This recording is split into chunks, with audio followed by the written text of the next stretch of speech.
"Daddy, that waitress looks just like Mommy." Isla's voice was soft, but it landed in Ethan Langford's chest like a thunderclap. The fork in his hand froze halfway to his mouth. For a moment, he forgot how to breathe. Golden midday sunlight streamed through the wide glass windows of Azure Shore, the upscale seaside restaurant where father and daughter sat for lunch. It bathed Isla's little face in a soft, glowing hue. Ethan set the fork down with a slightly trembling hand. "What did you say, sweetheart?"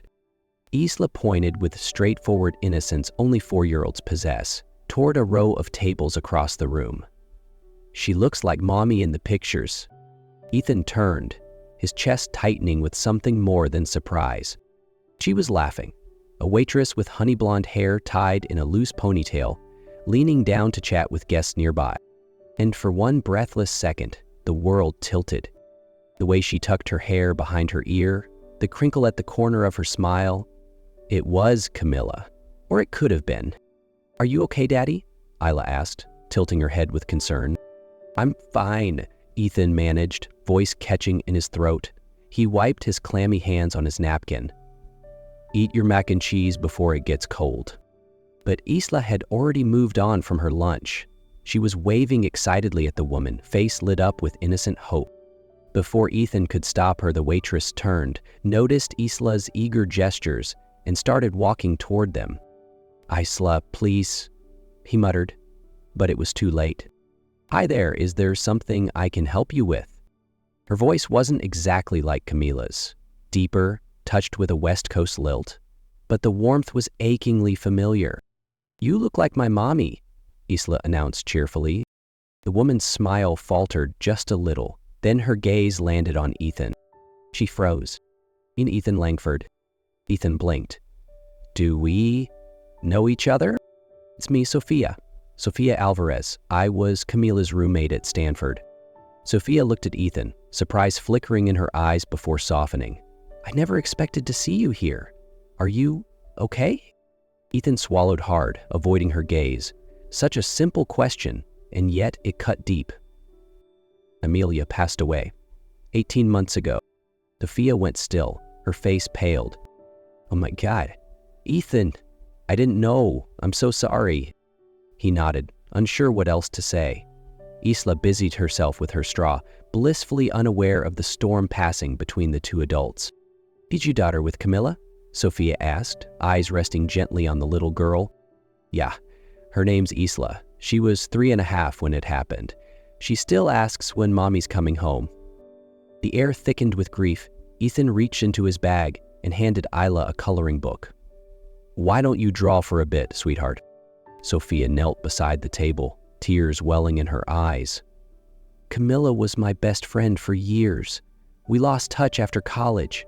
I never imagined this, not like this." She looked at Isla again. "She really does look like her." Sophia gave a sad smile. "Camila always wanted a daughter. I remember back in senior year, we stayed up all night talking about our futures. She said she'd marry someone successful and travel the world." Ethan chuckled faintly. "She used to joke she'd marry a billionaire. Funny how that turned out." "You did become one," Sophia said, smiling. "She always believed you would change the world." A warm pause settled between them. "What are you doing these days?" Ethan asked.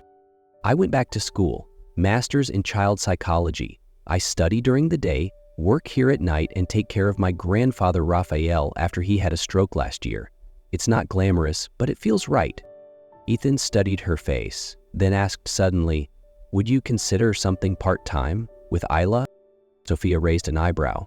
"You mean nannying?" "Not just that. Isla needs someone who understands her emotionally. Someone who knew Camila." "I don't know, Ethan." "Just think about it." Sophia glanced at Isla, who was now carefully coloring a purple dress on her drawing. Something in her softened. "All right, I'll think about it." And to Ethan, that was already a beginning. Sophia arrived on a Monday afternoon, right on time. Ethan stood at the door, uncertain if the feeling in his chest was relief or nervousness. Isla had no such doubts. The moment she saw Sophia, she squealed and ran straight into her arms. as if they'd known each other forever. Ethan could only watch, heart tightening at how natural it all felt. "Did you miss me already?" Sophia laughed, crouching down to hug her. "But now you're at my house," Isla replied, as if that made all the difference in the world. Sophia began her afternoons at the Langford estate with the simplest things: coloring with Isla, building block towers, making pretend cookies from Play-Doh. Yet those small things brought a big change. The house, once echoing with silence, now rang with laughter. Isla stopped asking, "Where's Mommy?" every night, and instead began asking, "Is Sophia coming tomorrow?" Ethan noticed the shift, not just in Isla, but in himself. He no longer felt the crushing emptiness when he walked through the front door. Dinners were no longer just quiet meals between father and daughter. Sophia didn't just bring child development knowledge into their lives, she brought warmth, the kind that had vanished when Camila died. One afternoon, while Isla was quietly drawing, Ethan tiptoed over to peek. She was sketching 3 figures: a tall man with spiky hair, a little girl with pigtails, and a blonde woman, her smile unmistakable. "Who's this, sweetheart?" he asked. Isla looked up without hesitation. "That's Sophia. She looks like Mommy. I think maybe she could stay with us forever." Ethan didn't answer. He didn't know what to say. All he knew was that, for the first time in a very long time, this house wasn't just a place to live anymore. It was becoming a home. That afternoon, Vivian Hamilton arrived unannounced. Ethan was outside checking the irrigation system, while Sophia and Isla were reading together in the living room. When he stepped back inside, he met his former mother-in-law's eyes. Cold, sharp, brimming with unspoken words. "We need to talk," Vivian said. Her voice was low, tightly controlled. Isla ran to her, hugging her waist, but Vivian only stroked the girl's hair briefly before looking toward Sophia. "May I speak with Ethan privately?" Without waiting for an answer, she walked into the study. Ethan followed, a knot forming in his stomach. Vivian opened her handbag and pulled out a worn photograph. "You should see this." It was Camila and Sophia back in their Stanford days, arms wrapped around each other, beaming in front of the library. Ethan had never seen this photo before. On the back, Camila had written, "Her last day as roommates before everything changed." "I'll miss you." Ethan looked up. "What are you saying?" Vivian held his gaze. "Camila told me Sophia had feelings for you first. That's why she asked her to back away, to disappear from your life. And Sophia agreed." Ethan said nothing. "Do you really believe all this is coincidence?" Vivian continued, her tone sharp. "A woman who looks just like Camila walks into your life, bonds with your daughter, and now lives in your home?" Ethan slowly set the photo down. His chest felt tight with memories, with all the pieces that suddenly made too much sense. After Vivian left, he found Sophia standing quietly in the hallway. Her face told him she'd heard it all. "Is it true?" he asked, his voice low. "You had feelings for me?" Sophia didn't flinch. "Yes. When we first met, I noticed you, but I knew Camila already had feelings, and I couldn't betray her. So you stepped away. She loved you, and I loved her like a sister." Ethan studied her face. "What about now?" "At first, I came for Isla. I thought I was doing the right thing," she admitted. Ethan turned away. "I don't know what to think anymore, Sophia. There's too much I never knew." A long silence fell between them. Finally, he spoke, quietly without looking at her. "I think you should take some time off." Sophia nodded, her voice barely audible. "I understand." A week after Sophia left, the Langford house was quiet again, but this time the silence wasn't peaceful. Isla no longer bounced in after school or talked about her drawings and games. Every night before bed, she asked the same question. "Where's Miss Sophia, Daddy?" Ethan didn't know what to say. He simply stroked her hair and whispered, "She's just busy for a little while, sweetheart." But the truth was, he was the one who was lost. He tried to bury himself in work, in endless meetings, in numbers that no longer meant anything, But everything blurred the moment he came home. The rooms echoed again with that familiar crushing quiet, the sound that had haunted him for a year and a half after Camila died. One evening, after tucking Isla into bed, Ethan found himself in the old storage room. He stood before the fireproof safe Camila used to keep her personal things. He hadn't opened it since the funeral, but tonight something pulled him there. He entered the code, Isla's birthday, and the lock clicked open. Inside were several leather-bound journals, neatly stacked. Camila's handwriting was unmistakable. Ethan sat down, hands slightly trembling as he opened the first one. Her words appeared slowly, tenderly, but heavy with truth. Yoon, MRI confirms what I feared, malignant brain tumor, late stage. There are treatments, but no real cure. Ethan kept reading, his chest tightening with each word. I haven't told Ethan. He's already carrying too much. Isla needs a mother who's present, not a ghost in a hospital bed. And then came the page that stopped his breath. I found Sophia's number today. After all these years, I still think about her. I was so selfish to ask her to stay away. Back then, I was scared of losing Ethan, but now I'm leaving anyway. And the thought of Isla growing up without someone who understands her like Sophia does, it terrifies me. If I could have one last wish, it would be for them to find each other again. Not for me, for Isla, for Ethan. Ethan closed the journal, tears sliding silently down his face. Camila hadn't just forgiven the past. She had blessed the future. She had known, planned, hoped. He rose to his feet, heart pounding, not with grief this time, but clarity. For the first time in nearly 2 years, he knew exactly what he needed to do. The next morning, Ethan sent a message, brief, honest. Sophia, if you're free tomorrow evening, I'd like to see you. There's something important I need to show you. Her reply came minutes later. You picked the time and place? I'll be there. They met at a small cafe by the bay, a quiet spot Camila used to love.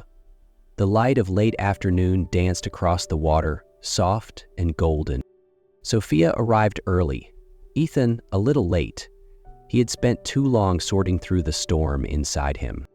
When he sat down, he said nothing. He simply placed the journal on the table. Sophia recognized it instantly. Her expression flickered. She wrote until the very end? Ethan nodded. And she wrote about you, about asking you to walk away, about how she hoped we'd find each other again.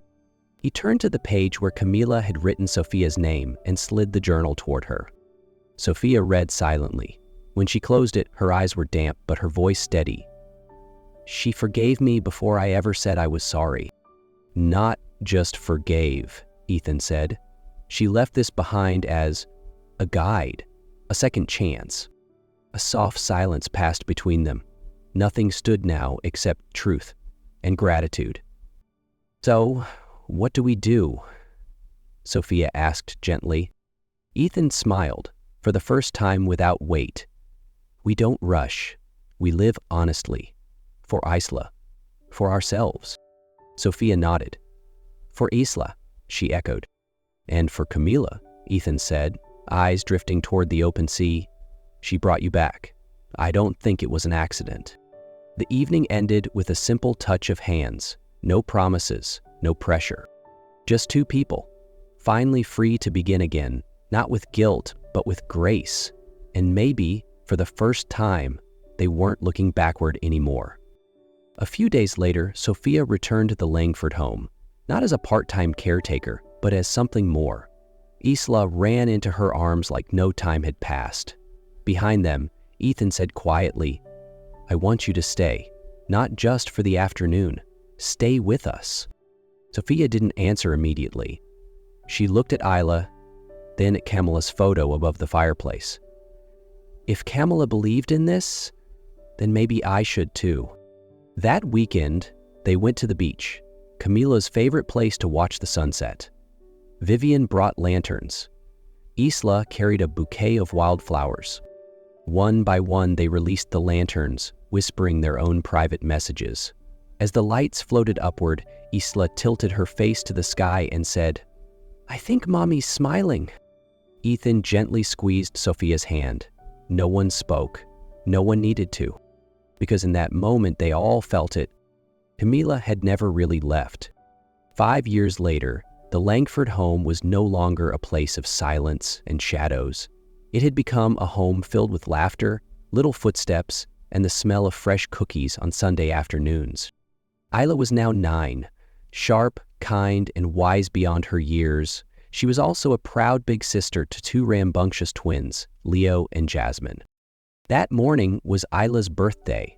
The living room was covered in balloons, her favorite foods lined the table, the house buzzed with birthday preparations. Sitting quietly in the corner was Raphael, Sophia's grandfather, the man she had taken care of throughout her graduate studies. After Sophia and Ethan married, Raphael had moved in with them, becoming an irreplaceable part of the family. Though in his 80s, he remained the heart of every dinner, always the loudest laugh. At that moment, he was showing Leo how to make a cookie disappear, his signature silly magic trick that mostly meant sneaking bites when no one was looking. Vivian was there too, gentler, more composed than she once was. She sat holding little Jasmine, smoothing the toddler's hair, named after Camila's favorite flower. Isla came down the stairs in her sea green dress, wearing a silver heart locket around her neck. "What's that you're wearing?" Ethan asked, smoothing her hair. Isla opened the locket. Inside was a photo of Camila. "So Mommy can be at my party too," she whispered. Ethan paused, then smiled. "She'd be so proud of you." After the meal, the family gathered in the backyard, where Isla blew out the candles on her cake. "What did you wish for?" Sophia asked gently. Isla beamed. "Nothing, I already have everything." Her answer left Ethan and Sophia speechless, hearts full. And as evening fell, under the soft glow of garden lights, Ethan looked at his wife, his 3 children, Vivian reading a story, and Raphael laughing with joy. He realized this chapter hadn't just begun. It had become the greatest story of his life. That night, after all 3 children had fallen asleep, Ethan and Sophia sat together on the porch, wrapped in the soft glow of the garden lights. The ocean breeze passed gently, carrying salt and memory. They didn't speak, just held hands, staring up at the sky full of stars. "Do you think Camila can see us?" Sophia asked softly. Ethan smiled, gently squeezing her hand. "I think she doesn't just see us. I think she's the one who brought you back." Then, without warning, a streak of light cut across the heavens, a single shooting star. Sophia whispered. "A wish?" Ethan smiled, gently tightening his grip on her hand. "I don't need to wish. I'm already living it." Tears shimmered in Sophia's eyes as she nodded. Life doesn't follow straight lines, but sometimes the hardest detours lead us exactly where we're meant to be. For Ethan, the miracle wasn't loving once. It was finding love again, deeper and wiser after grief. For Sophia, happiness didn't mean replacing someone. It meant being chosen, just as she was, to be part of something whole again. Above them, the shooting star continued its path, a silent blessing from somewhere far beyond. And Ethan knew, this love, this family, wasn't a second chance. It was the right one all along.